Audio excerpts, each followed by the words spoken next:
Welcome to Contractor Stories, everybody. We're going to be talking about something that I don't think I've talked about before on Contractor Stories, and that is dog grooming. I've got Haas here, and I want to welcome Haas to the program. Haas, how are you?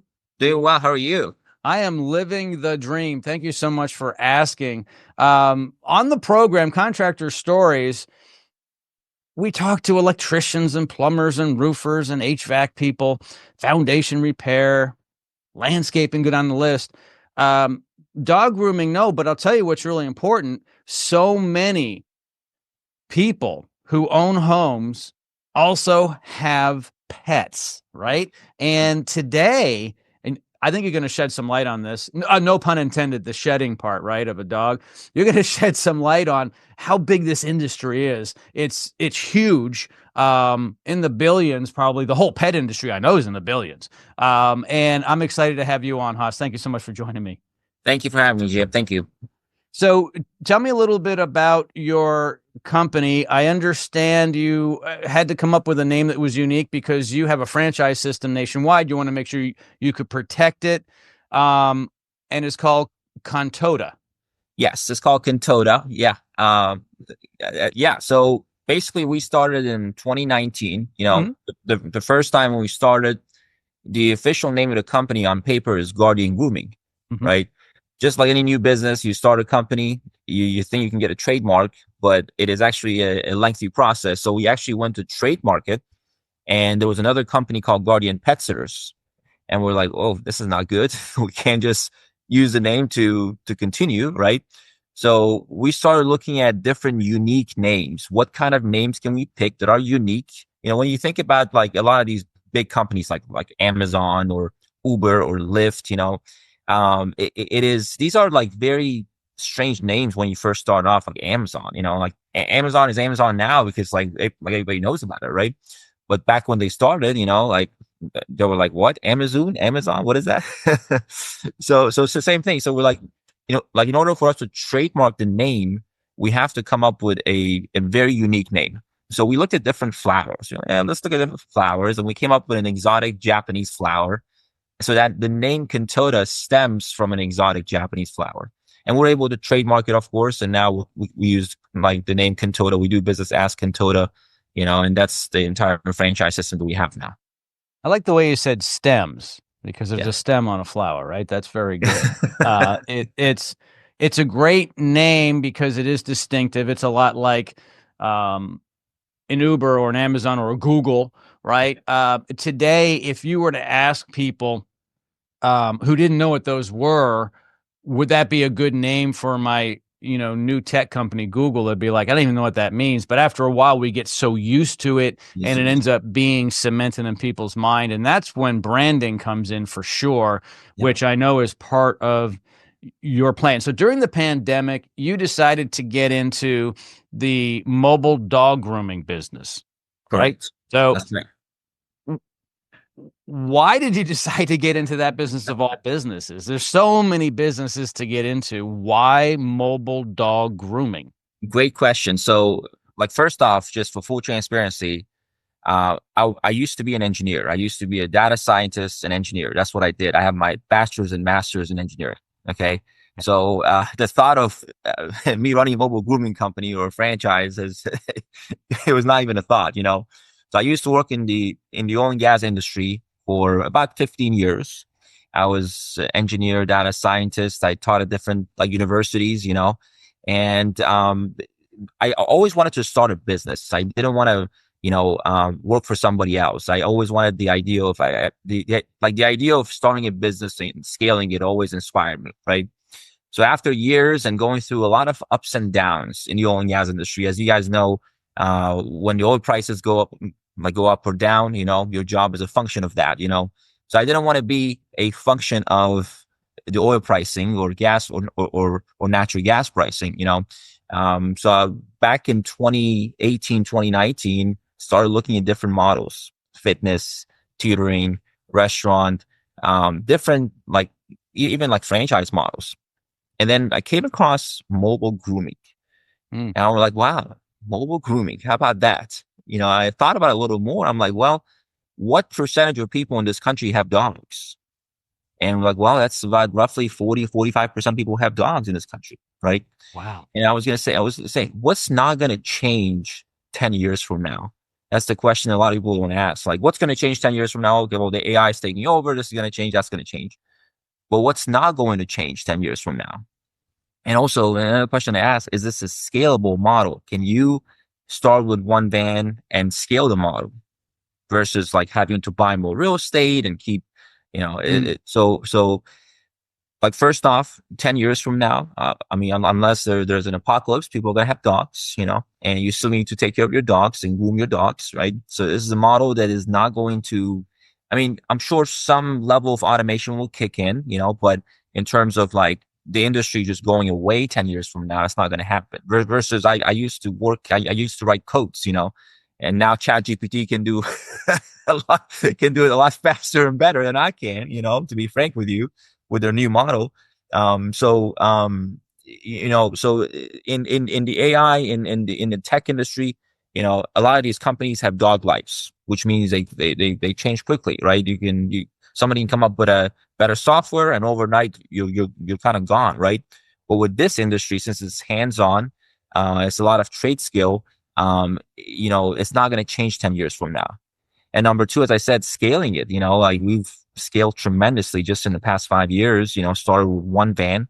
Now we have a fleet of 19 vans, just at the corporate store.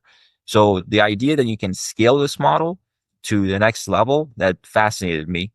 And yeah, so after looking at different models, I came across this mobile grooming like model. We're like, why don't we try it? And at first, initially, when we first started the business, I mean, it was a complete disaster. Like any small business, It always is. It always is in the beginning. We didn't know what we're doing. I mean, like I tell everybody today, I'm like, when I look back 5 years ago, oh my God, we were terrible. I wouldn't want to work for this company 5 years ago, because like you improve, you make things better. You're starting out, you're just figuring things out like on your own. Now we're so much better. We've got systems and Tanya Mello always talks about systems and processes. Now we have the systems and process dialed in. We know where the company is going. We've got KPIs. We've got great people. We've got like great team. And back in the day, that wasn't the case. First started, and so when we first ordered the van, because on paper the company was founded in December of 2019. That was a little bit before COVID actually, kicked off. When the first van arrived at my door, that's literally when everything started shutting down, and Perfect then timing, right? perfect time. We're like, yes, everything is shutting down, and we just got a brand new $110,000 van, Mercedes Sprinter van, fully converted to a pet salon. And then I think a lot of these stores started shutting down, and we were the only people operating. So people started calling, the phone just started ringing. So as a matter of fact, to be honest with you, I think it helped us tremendously, because like everybody was shutting down. We were just starting, and automatically we're just like, people were calling us, yeah, PetSmart is shut down. This place is has shut down. We're like, yeah, we're actually open. Yeah. So we actually operated the whole time, and yeah, that's when we first started. So the pandemic actually gave you a boost. That's true of a lot of people in home service as well. And for those of you who don't really understand the benefit for certain industries during COVID, let me explain this to you. Things were shut down. We as consumers were not able to go out and buy things from retailers like we used to. It was a great benefit to online retailers like Amazon, a huge boost, I'm sure, and a lot of other online retailers. Home service providers could come out to your home, fix your plumbing. They could remodel your house. They were allowed to do that. They were considered essential, and you could get a lot of things done. Also, there was money being thrown at people. Many people didn't lose their income from their jobs. At the same time, the government was throwing money at us. And so we're like, well, if we can't go to Cancun for a vacation, why don't we build a swimming pool in the backyard and get Buffy groomed? because we have the That's money, we exactly have right. nothing else to do, and Buffy's kind of looking scruffy, right? So, so That's they exactly go right. online and they find you guys, right? And then boom, new customer, 22,000 customers today. Is that right? 22,000 customers in our database. That's phenomenal. Yeah. In how many locations? Is that just one This location is or just this all? is just our corporate location. I haven't even counted the other locations. This is just the DFW.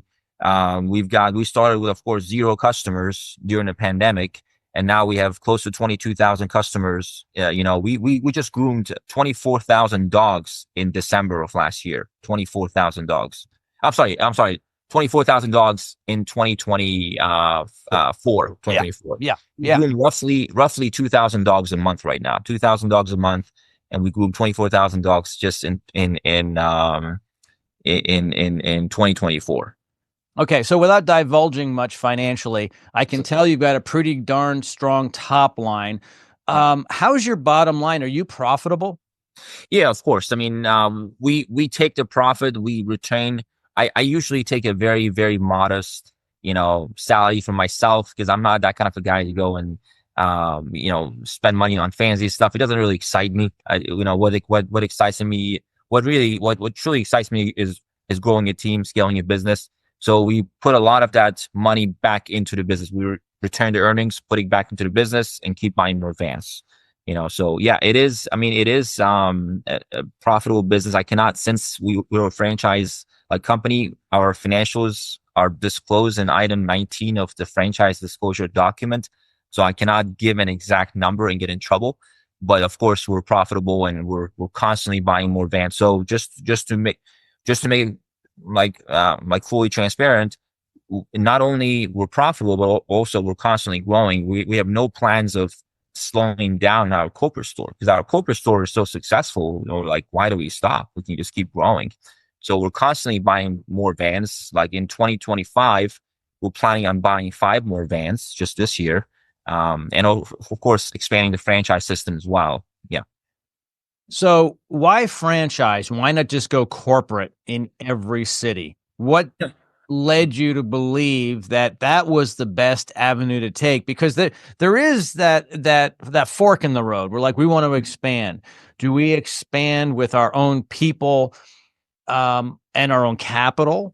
Yeah. Or get loans for that, or do we have people bring capital and labor, we train them and tell them that they have to do it our way? And I say that because franchisees can sometimes be challenging because they always have a better way. Of course. So fork in the road, explain that to me. Yeah, that's a great question. I get asked that question all the time. So we could have just organically grown and just opened up more locations. But honestly, the only reason why we franchised, because we just wanted to grow faster. We wanted to grow faster. And of course, with franchising, you're diversifying now. You're bringing other people, and they're investing. You're bringing more capital in, and buying more vans and starting up new locations in different cities. Could we do it on a corporate level? Sure. Tommy has done it with A1 Garage Store, right? He's like all of his stores are my corporate owned, and there's nothing wrong with actually. I mean, it just requires a lot of capital, just requires a lot of time and effort, and we thought we could, since we were so successful, we can teach the same concepts, same process and systems that we have in a corporate store to other franchisees, to people that want to start a business and want to grow a business, and that's why we started franchising. So 1, to grow faster; 2, to bring in capital, of course, because we want to make sure. I mean, we can go to Austin. We can go. I mean, a lot of these cities, I cannot sit here and guarantee they're going to be successful, but the likelihood of somebody in, Phoenix, Arizona failing is very low. Just because it's such a big market. It's got, we have a full software that we evaluate every single territory check that we get. We use Esri, which is a software that pretty much like tells you like everything about median household income, population, and all kinds of metrics that we look at, and a lot of these markets are huge. I was just looking at Phoenix the other day, huge market. The median household income for the area that I was looking at was $140,000, so there are a lot of like markets that we could go today on a corporate like level and crush it and be successful. It just requires a lot of time and effort from, of course, like I have to, send someone, spend a lot of capital to a new city to start up, like versus finding someone who's entrepreneurial, who wants to start a business and grow a business and have them invest their capital and basically franchise their location, so we can go two ways about it, but like for us, it's just to grow faster, to also give the opportunity to other people who want to start and scale a business. Because like what I tell everybody is it's not just franchising. Once you can start a business and franchise a business, right? But it's how you grow that business. How do you go from one van to 10 vans to 20 vans?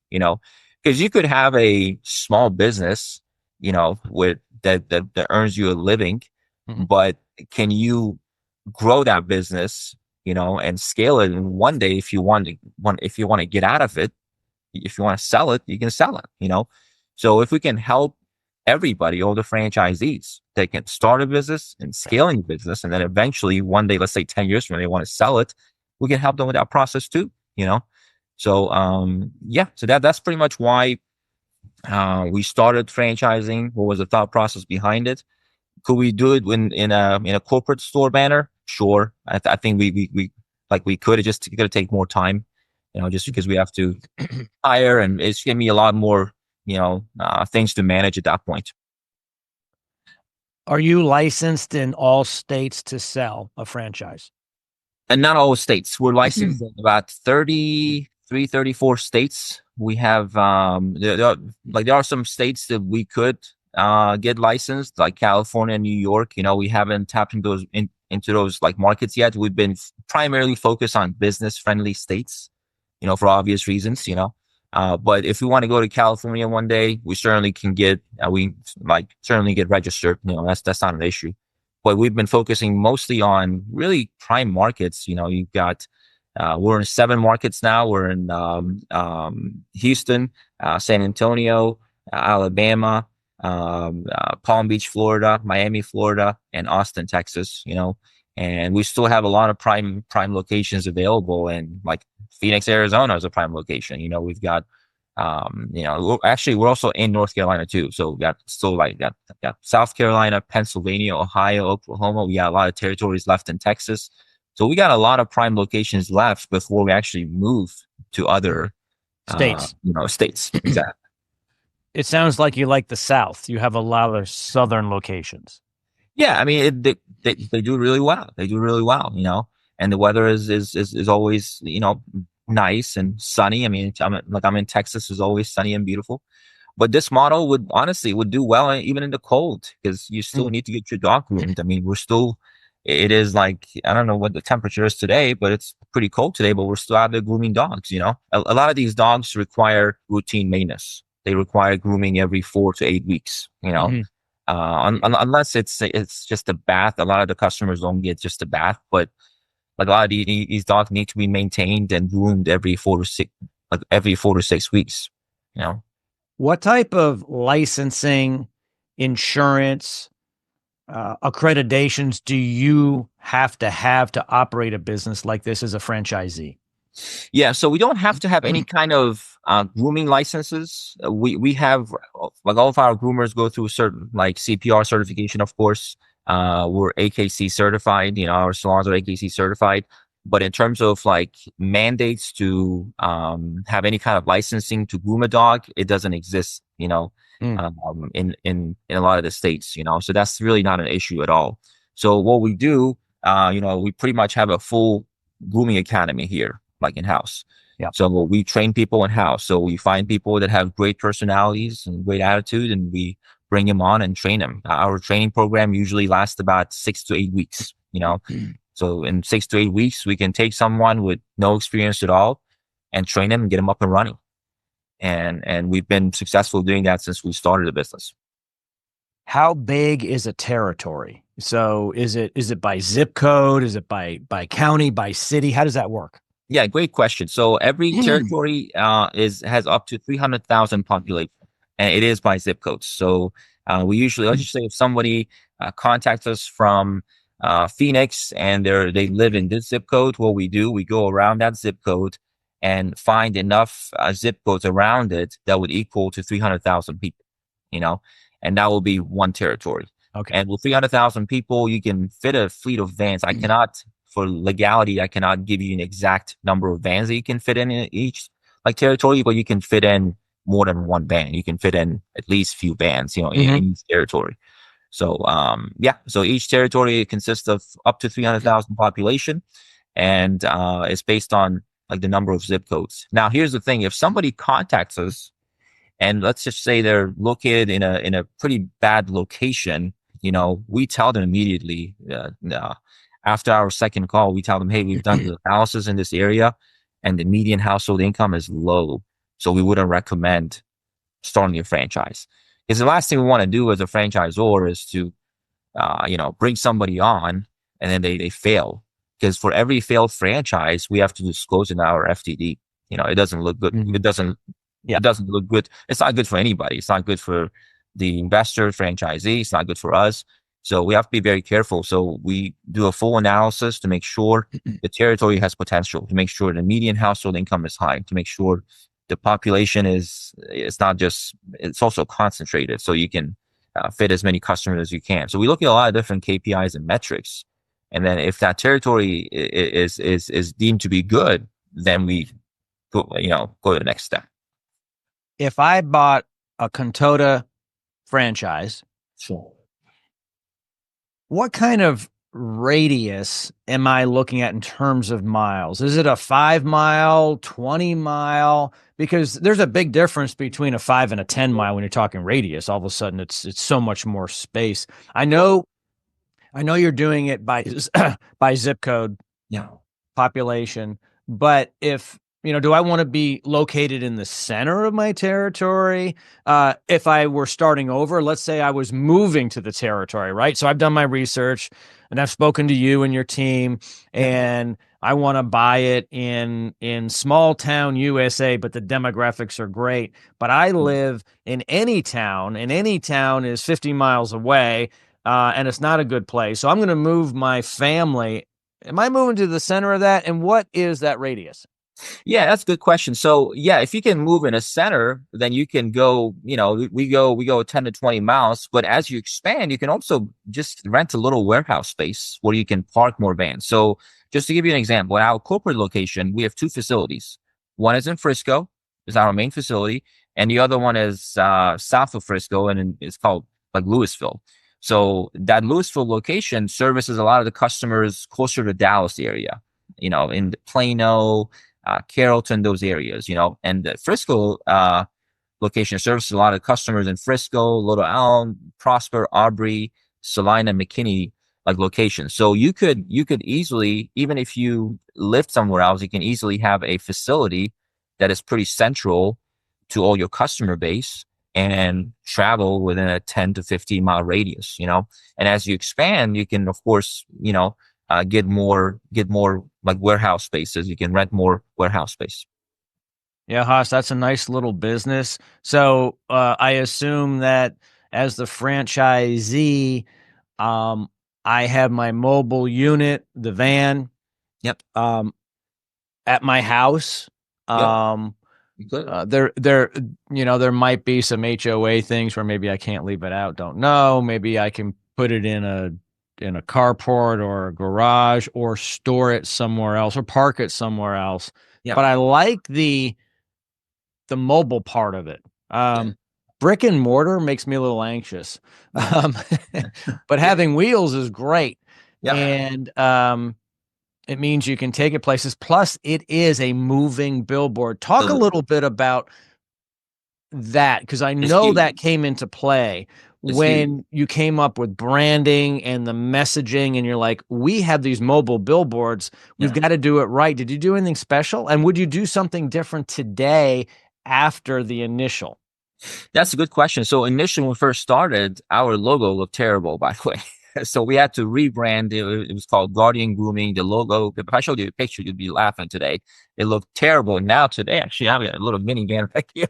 This is what it looks like, So it looks pretty. I mean, the only thing that I would add today is maybe remove the pet salon and maybe add a tagline, That's the only thing that I would make, but it looks pretty darn good. When we take these vans, we have like 19 of these vans just in the Dallas like area, like running around every day. We get a lot of people calling us. I mean, oh, I just saw your van. We have we had we had we had a customer one time stop one of our groomers. They're like, "Hey, I got my dog. Can you groom my dog right now?" She was like, "I'm sorry, I'm going to my appointment. I've got a schedule to take. But if you call this number, we have a QR code in the back of the van. If you call this number, our admin team will help you out with getting you scheduled." They're like, "No, I want it right now. I want it right now." I'm like, "Well, we can't groom your dog right now."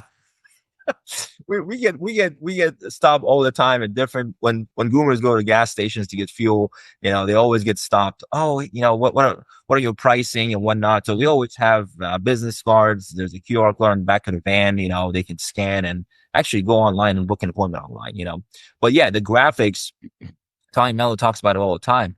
It's huge. It's huge. So really, I mean, a lot of times, like I give my guys, my wife's guys about, hey, let's make sure the vans look clean. Make sure the vans don't have, because like it rains sometimes. We had snow like a couple weeks ago, so some of the vans look pretty dirty. So I'm like, you gotta look this. We gotta make this place look spotless. So yeah, so graphics and branding is everything, honestly. And when customers see the van all the time, like it's gonna build trust. It's gonna build authority, and that's what we're able to do. Yep. Authority, trust, credibility, all very important. Having these mobile billboards is great. There's something called 5 Mile Famous. So whether it's a 5, 10, 15-mile radius, having your vans in that space constantly, with the ability for that pet owner, the dog owner, to be able to contact you. You may not have a specific number, but I know you have a rough number. What percentage of your new customers come from your vans? That's probably should know this number, but I know it would be close to 20%. Wow. And but yeah, we get a lot of customers, and we've been tracking it. It's just, sometimes like they say Google, because they still go on Google and type the business name on Google. We have a questionnaire that asks that question, and we track it, but it's kind of harder to gauge it. But I would say, if I have to give you a rough estimate, it'd be 20% of customers see our vans, because they call us, like a lot of times they call us and they're like, "Hey, you're doing my next door like neighbor. Can you guys do it today as well?" And if we have time, of course, we we do it, but sometimes our schedule is pretty booked for a day, so we schedule them for the next day. But yeah, I would say 20%. I'm going to throw out another question here you may not have an answer to, but I think it's an important thing to consider. Sure. The compounding effect. So what's nice about your business, it's not a one-off where you're selling a car and you might not see someone for 5 years if you see them again at all, because maybe they go to a different dealership or brand to buy their car. Yeah. These people, once they bring their pet to your service, or your service is now going to them, they've engaged with you, they're likely to stay. So we'll make it simple for everybody. Yeah. If you had $1 a business day one and you get 2 new customers and they each pay you $1, you now have 3. But then again, in 4, 5, 6, 7 weeks, they're going to buy again. So this thing is a foundation building machine. It compounds. Yeah. It's almost impossible to fail, because it's like a subscription type business, right? Yes. Because people keep coming back. Yeah. It's really smart, because a lot of people have businesses that are one-off and they have to keep selling every day to a new customer. You don't have to do that. Tell me a little bit about the compounding in your business. Yeah, that's a great question. And so like with that, a lot of our customers are recurring. At least 65% of our customers use us like every 4 to 6 weeks, and it's constant. And honestly, like a lot of time we have automations like set up now. I know Tommy Mello recommends Chirp. We use Go High Level, it's a similar platform. We have automation set up. So we send mass text and like a lot of times, "Hey, are you interested in an appointment today?" And we get 10, 20 people back the same day. You're like, "Yeah, what do you got today?" So it's like, it's a constant recurring appointment. A lot of the customers that we get, we focus heavily. We have 5 core values as a company. Safety is number 1. Number 2 is employee customer satisfaction. They go hand in hand. Number 3 is continuous improvement. Number 4 is accountability. And number 5 is inspiration. These are 5 values that we have as a company, and we hire and terminate based on these values that we have as a company. Now, we go above and beyond for customers. So when we go and service a customer, I always tell my guys, we don't want to be a transactional kind of business. We don't want to go there, service a customer. Like you go to McDonald's, right? Here's your Big Mac. Here's your $10, right? I don't know how much it costs these days, but we don't want to be a transaction. We don't want to be like Taco Bell and McDonald's, be a transactional relationship. We want to build relationship, build rapport. So we have a 27-step process to build rapport with customers. We send mid-groom updates. We send grooming reports. We do a lot of extra stuff that not a lot of companies do. And because we go above and beyond, because we provide an outstanding experience, customers don't forget us. They like us, and they always call us back. And frankly speaking, you can go and look at our reviews. We have the most number of 5-star reviews in the whole country for a single location in this industry.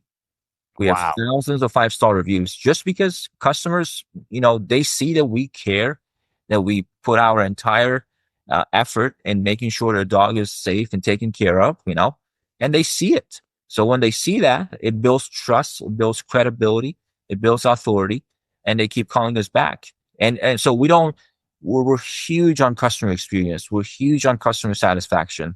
Yeah. Because we don't want to build a relationship where, you acquire a customer. Well, I'm going to give your dog a bath today or groom your dog, and then we're done tomorrow. No, when a customer calls and complains, we always go back and fix it. Always. Even though we're a complete loss, we don't make any money, going back to the appointment and having to do a touch up on it, but we do it because it's the right thing to do. Because to be honest with you, if I was a customer, if I had a dog, or if somebody came and fixed my AC and next day my AC is bad, I'd expect the same thing. So if a customer calls, we always go back and fix it, Yeah. You have to, Haas. Yeah. You have to. And if you don't, you really don't want to be in business. Yeah. And 100%. Customer service is everything. Credibility, authority, trust. Yeah. That should be at the beginning. Trust. If people trust you and you have authority, you've got credibility, you do what you say you're going to do. You give money back or services for free if needed, then so be it, because you want that good news to travel. And you don't want to have any bad news. And if you do, you want to nip it in the bud. There's always going to be, and you may know this having been in business now for about 5 years, but I've been in business for over 20 years, and I'll tell you, at least 3% of all your customers will never be satisfied. Yeah. It's a law. And it might be a little higher for some, but between 3 and 5% of all customers you have over the lifetime of your business, if you go back and look at it, you'll be like, that's about right. That no matter what you do or say, you cannot convince them of what is real and what is right. 100%. And honestly, we have had customers before where they call us and very upset about, oh, my dog wasn't groomed properly, or it's uneven and whatnot, And we were able to turn around, from a very upset customer to, I'm so sorry for your experience. We'll come back and fix it. And after they see how we handle things, they're super thrilled. They're now cheerleaders for you. That's what you want. So I'll tell you this, and for everyone who's watching this, and don't do this intentionally, but if there's a problem with customer service, it's an opportunity to get a new cheerleader. 100%. So the average customer may not leave a review for you. They may not be upset with you. They may not tell everybody how great you are. Yeah. Okay. The ones that have a problem will let you know and let everybody on social media know. Yeah. That's when you swoop in and you say, we'll do anything and everything to make it better. And now they feel special. And now that problem became an opportunity for more business, better reviews. In many cases, not all, but in many cases, you can take a problem and turn it into an opportunity. They say, what can I do with these lemons? You can make lemonade out of it.